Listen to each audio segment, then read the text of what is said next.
It's Spooky Ween, and to celebrate, let's talk about a ghost, or more of a clown demon. So I guess it is the better reference. I don't have a red balloon though, so Simon, could you Photoshop a red balloon into my hand? Yeah, cheers. This is a hard one, and I'm not sure I'm the man for the job, but everyone on our Patreon is making me do it, so here we go. Title of my sex tape. The Fiend is probably the best character to debut in WWE since Kane, and mostly at the control of Bray Wyatt. He's done some brilliant stuff, including my favourite thing to happen in wrestling in the last 9 years in the Firefly Funhouse match. Now, the Fiend encapsulates one of the reasons I love wrestling, in that he's a character that comes armed with lore. Now, it's obvious that Bray loves comics, not least because of this very on the severed nose reference to the Joker wearing his own face in Scott Snyder's Batman comic, but also because all of his gimmicks have been tied together in one single self-referential timeline. Husky Harris was your normal fella. Bray Wyatt needed a vessel, so his zombie swamp spirit inhabited Harris, and then finally the Fiend has arisen from Bray's shattered mind, a circus-themed Hulk /vampire /werewolf that occasionally claws its way out of mild-mannered Bray Wyatt whenever he's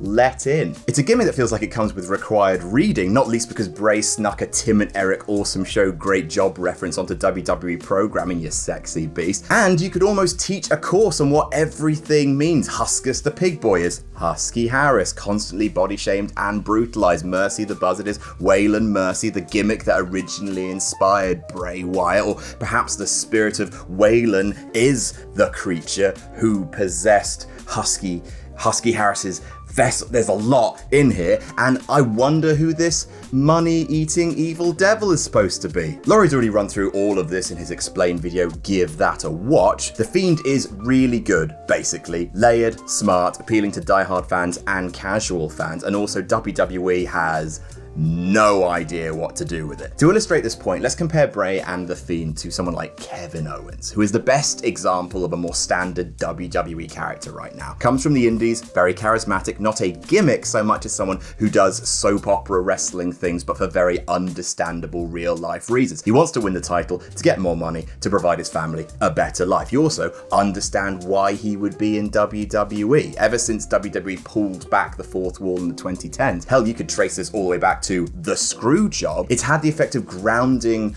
all of the characters on TV, so they exist in this kind of business industry framework. There are wrestlers, there are management, there's brass rings, etc. Opportunities seizing all that, corporate speak. Before that, WWE was just this little village where you'd meet another colourful character who just happened to live there and, who just happened to be a vampire or a undertaker or a Heidenreich. There goes the baker with his tray like always. The Fiend gimmick belongs more in that sort of village mentality of WWE, and WWE don't know how to frame him in their current more mundane universe. Case in point, they put the title on him. I'm not saying the Fiend can't win the title, but why would he want to? He's a clown and he's dead, isn't he? If he does, that actually restricts what you can do with him, because suddenly you have to frame his stories around his very industry-based prize. And a title almost dictates the kind of opponents that Bray needs to have. No wonder he wore the title around his neck. It was a fucking albatross. All of the Fiend's major failures have happened because that fucking belt meant compromises had to be made to the character. The same character that Bray was supposed to be steadily and carefully building. The Fiend is a horror movie character, and horror movies have a structure. The killer has to be invincible to start off with, and that's going to be a major issue if suddenly he's got your belt. Everything was going swimmingly until Hell in a Cell. Yeah, I don't want to talk about it too much because it's just dog shit. But because the brass were squeamish about ending Rollins' title run and rushing the title onto the Fiend, the match ended in a diarrhea finish involving our invincible monster just laying there while Seth hit him with gradually more and more of his f***ing garage. We're still in the stage of the horror movie where the Fiend needs to be invincible and terrifying, and the title and the main event being involved wrecked that. Then he won the belt in Saudi Arabia, which is very much the killer clown of wrestling territories, and I'm including the Juggalo wrestling territory in that. He feuded with Daniel Bryan and The Miz in pretty rote, spooky storylines. Home invasion, done before, crawling up through the ring and dragging you to hell, done before. They started to expose issues with the Fiend's matches, which is, how do you make constant no-selling compelling? Speaking of no-selling, hello Goldberg, eat A popped rating on SmackDown led to Goldberg beating the unbeatable monster with a lame-ass suplex, not even a jackhammer, to win the title, which no one wanted or believed, and The Fiend threw the biggest shade of all by promptly forgetting about the title. The Fiend is ruined, said emotionally trigger-happy fans who are sick of seeing Bray bust his creative ass, creating layered, innovative gimmicks only to be beaten by the proven draw and become jobber to the stars again. But then The Fiend murdered John Cena at WrestleMania. All is forgiven. The Firefly Funhouse match is honestly the best. I go into more detail in my list of top 10 favorite matches, you know, clickety click. So I'm not going to do that again, but let's just say it was the sugar daddy likes. Then came a feud with Strowman that oddly saw the killer demon who snapped people's necks and wore a severed clown face and, you know, also hit people with a giant comedy mallet turn face. They had reasonably interesting matches involving puppets and swamps before The Fiend won the Universal title again at SummerSlam, and that was overshadowed by the return and heel turn of Roman Reigns. He's since moved to Raw, aligned with Alexa Bliss, who is so much the Harley to his Mr. J that I'm expecting her to start shooting people with a gun with a cork in it, and he's a vague face that attacks Retribution, despite the fact that they want to destroy WWE, which is also what he wanted at one point. And if I'm being completely honest, The Fiend is currently being overused. The Fiend is still great. He survived a lot of things that could have derailed a lesser character, but it's been a bumpy ride. And let me have a go. So one of the things I like most about The Fiend, even if it's not something that I think particularly works in practice, is the long-running effects that come from putting a haunted clown in the middle of your roster. Things change, and that's cool. The long-running fan theory, which has been acknowledged by WWE and made fun of by Kevin Owens on Twitter, is the idea of The Fiend running through the roster like some sort of heel virus. And he sort of has. And he sort of hasn't. Rollins turned heel and went into Mr. Mind Games. Balor went to NXT and turned into the f***ing Prince. Strowman turned heel and went full monster. Alexa Bliss is now a possessed marionette, and I really am just going to walk past the fact that I pitched Alexa and Bray Spooky Power Couple 4 years ago. Just moving past it. Where's my f***ing royalty check, you goddamn motherfucker? So The Fiend murdered John Cena, but also Goldberg didn't change, and Daniel Bryan just got a haircut. Wait a minute, Strowman got a haircut. Alexa Bliss has got a haircut. Is The Fiend just a really intense hairstyle influencer? Is he just the evil version of Jonathan from Queer Eye? Now, you could argue that it still makes sense that Bryan was too resilient to let The Fiend in, which is why he survived, and Goldberg is just too dumb to be corrupted. Years of head-butting doors doesn't leave you much of a brain to wash. I like the idea that if you're not strong enough to resist, The Fiend will bring out your worst heel traits. That's cool. Don't know if it's fully sustainable, you know, because you're going to destroy your entire roster eventually. But it's all very horror movie, very psychological, you know, beware that when fighting monsters, you yourself do not become a monster. Thanks, Nietzsche, you wang-obsessed cokehead. There's definitely something there, but it feels more like work that the fans have done after the fact to clean up all these loose threads from WWE not quite being sure how to use The Fiend, and how people thought, you know, he was cooler than Rollins and Strowman, so they basically just had to turn those guys heel, and then the fans have sort of cobbled this whole theory together. Anyway, first things first, maybe we need to nail down, what is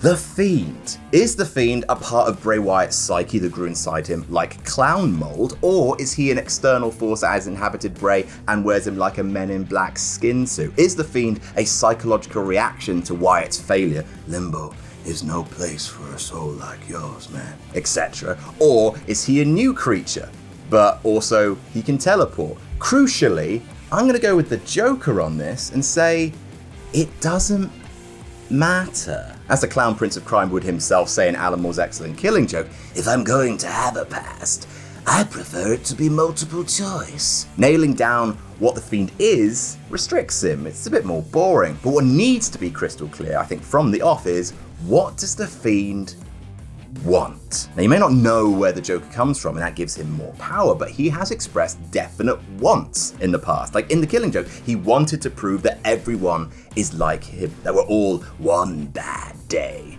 away from madness. Now, what the Fiend wants feels like it's changed a lot. Does he want to destroy WWE, which the kind of Funhouse match made it feel like he was skewering the entire industry? Does the Fiend want the world to put on a happy face? Does he want to rule it like Taker did back at his Ministry of Darkness days? Does he want a family? A 2.4 with his wife So Fiend and his son Christopher Fiend and his daughter Samantha Fiend?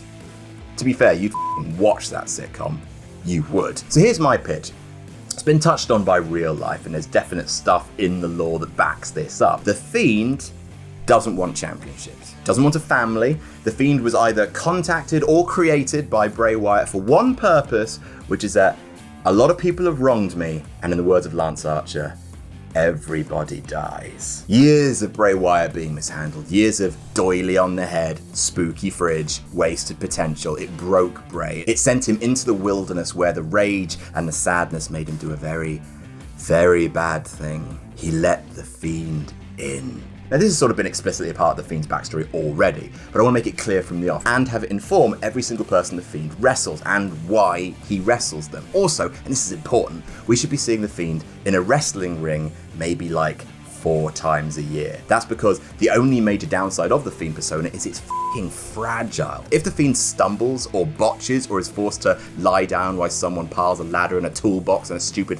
pointers, it breaks. Bray, we should see more of. Bray can fail, because Bray's just a man. The Fiend is the nuclear option. Everybody dies. So Bray Wyatt debuts in the Funhouse. Build that story. Destroy the old Bray Wyatt figure with the chainsaw. Give him a funeral. Reincorporate lines from Bray's old promos. What happened to you was such a tragedy. Bray puts on the Wyatt hat and burns it while it's still on his head. Cut to a supercut footage of all of Bray's failures, and then cut back and his head has soot on it. He takes the soot and he rubs it around his eyes. No, man.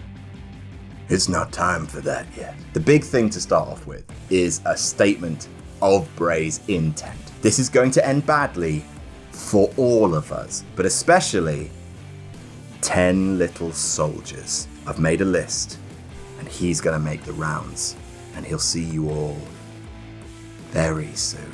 Build to his same SummerSlam debut against Balor with only 2 changes. Don't show the Fiend in the ring until the pay-per-view. Strictly keep him to snatches and glimpses in the Funhouse. And 2, don't have him fight Finn Balor.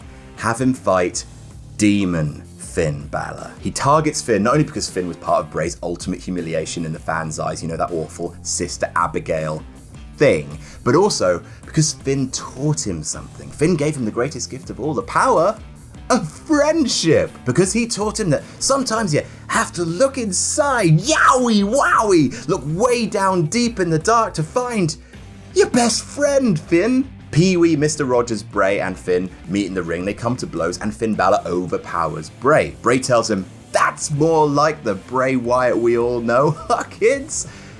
But the lesson's not over yet, Finn. At SummerSlam, bring your friend, and I'll bring mine. So at SummerSlam, the Fiend debuts and squashes the Demon. So if you're gonna send Finn down to NXT anyway, give him even more reason to not wear the paint. Give him a reason to lash out against everything he used to be. The Demon became Balor's crutch, the only thing he had, and the Fiend tore it down, and this is what's left of Finn Balor. The next time we see the Funhouse, there is a single scratch in the wallpaper, a ragged line that runs down the wall. 1.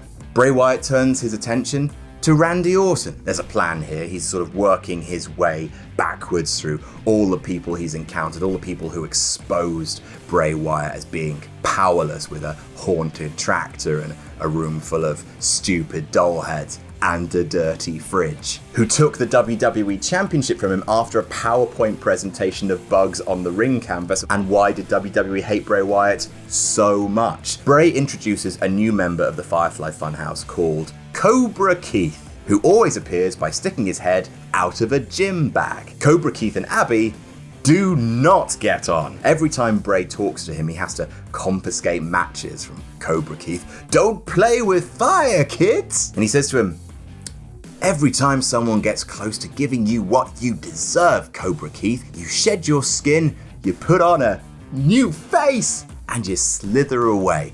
But Bray wants to be fair. He wants to give Orton a chance to apologize to him, the man, so he can avoid the same fate as the Demon. At Clash of Champions, Randy beats the hell out of Bray Wyatt, including a low blow before the bell. He hits him with the RKO and he pins him. In the Funhouse, Bray burns the gym bag with the snake inside. I tried, man.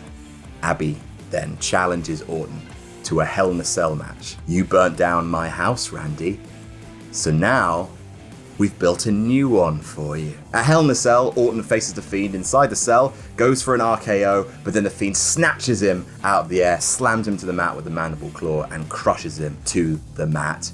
The Fiend beats Orton. There are now 2 jagged lines in the Funhouse. Survivor Series approaches, and it's the brand warfare thing. SmackDown makes a point of not making Bray a part of their Survivor Series team because he's mental. Bray responds, you can't surprise a man who's been through hell. Besides, it's okay, boys and girls. I'm gonna be a busy bee that night anyway. At Survivor Series, Braun Strowman, working on the SmackDown side, is cleaning house when suddenly you hear the Fiends scream. The lights flicker and go out. When they come back on, Braun is nowhere to be found. The match continues with Keith Lee being the only man remaining for NXT, Reigns being the only man remaining for SmackDown, and Raw having Rollins, Orton, and Corbin. Suddenly, you hear the scream again, and Orton twitches and then RKOs Corbin before leaving the match. He almost appears to be in a trance. This leads SmackDown to winning, and so Bray has both helped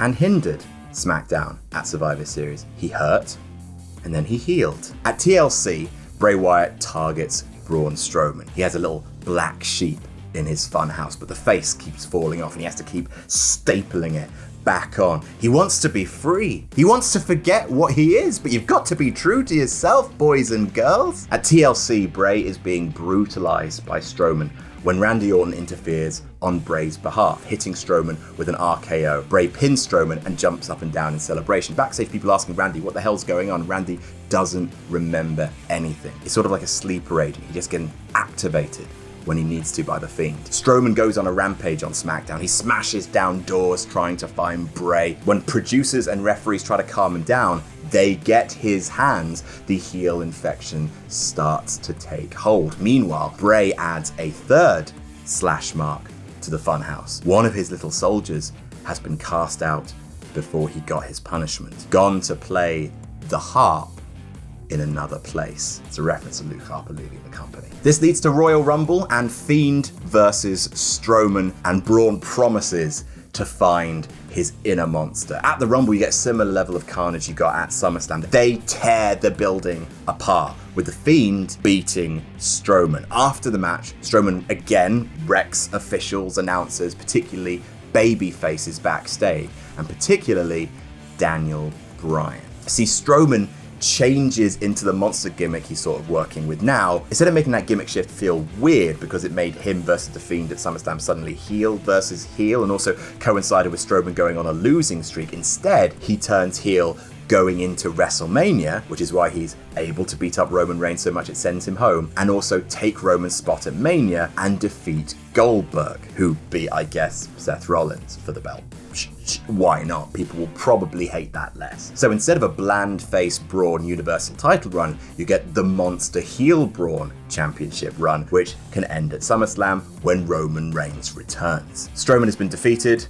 4 slashes have appeared in the Funhouse. Bray turns his attention to Daniel Bryan at Elimination Chamber. Bray adds a stuffed goat to the Funhouse, which gets eaten alive by the black sheep. Once the sheep gets a taste of blood, it changes him. He becomes something else, man. Before Elimination Chamber, Braun, again under the Fiend's influence, loses it and repeatedly power slams Daniel Bryan, injuring his ribs. Bray, at the pay-per-view, takes advantage of those injuries to beat Bryan. 5 slashes in the Funhouse. 5 little soldiers down, then come the other 5. Then come the Firefly Funhouse matches. See, from Mania to Mania, we barely see the Fiend in the ring. Instead, he ramps up the intensity of the Fiend's attacks, and they're all Firefly Funhouse matches because A, pandemic, and B, the less you see of the Fiend in the ring, the better.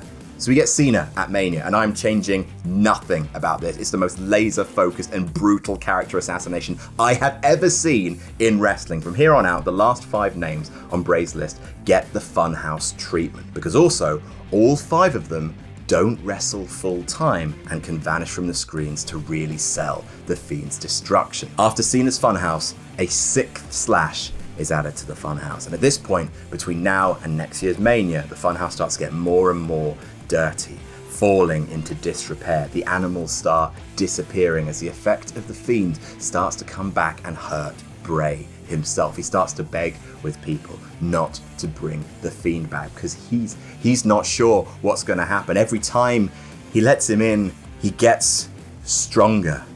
Bray disappears for a while because he's so afraid, but the next time he appears in NXT, where Bray Wyatt was born, and he's here to confront his father. By the way, at seeing Bray in NXT, Finn Balor should freak the out. He thought he'd gotten away from the Fiend. NXT wrestlers start getting injured. Bray's father, Triple H, eventually confronts Bray to try and stop it, and they agree to a Firefly Funhouse match at SummerSlam. And it's a rundown of Triple H's career. All the betrayals, all the hurt. There's a wedding between Triple H and the Vince doll, but the worst betrayals are the ones you can't see, man. When you raise us up from nothing, when you nurtured us, but you failed to protect us. All the NXT call-ups who've been mistreated on the main roster, all the NXT champions who are made to look foolish. As Bray says, you can create us, but that doesn't give you the right